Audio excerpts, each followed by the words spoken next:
আসলেই এদেশের উন্নতি হয়, এটাই বাস্তব।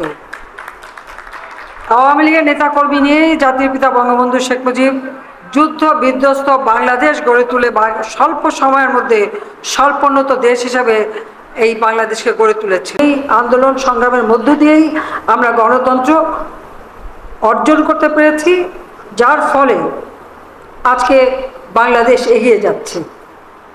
96 থেকে 2001 বাংলাদেশে অনেকগুলি অর্জন করে দিয়ে গিয়েছিলাম, কিন্তু 2001-এ চক্রান্ত করে আমাদের সরকার আসতে দেয়নি।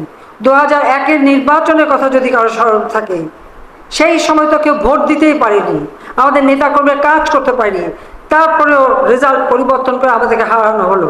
তারপরেও ভোট আমাদের বেশি, আমরা সিট পেলাম না, কারণ আমাদের সম্পদ গ্যাস বিক্রির মুচলেখা দিয়েই বিএনপি জামাত জোট ক্ষমতায় এসে সন্ত্রাসের দেশ প্রতি বছর, যতদিন বিএনপি ক্ষমতায়, প্রতি বছর বাংলাদেশ সারা বিশ্বে দুর্নীতিতে 1 নাম্বার। 500 যেমন দারিদ্র্য যেমন কমিয়েছি, সাক্ষরতার হার আমরা এখন আমাদের 75.1 আমরা উন্নীত করতে সক্ষম হয়েছি।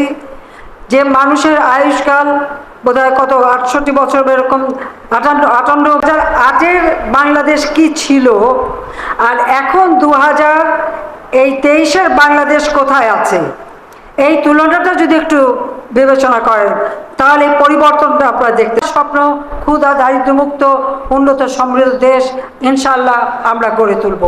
জনগণের প্রতি আমার আস্থা আছে, বিশ্বাস আছে, তারা জানে একমাত্র নৌকায় ভোট দিলেই তাদের ভাগ্যের পরিবর্তন হয়।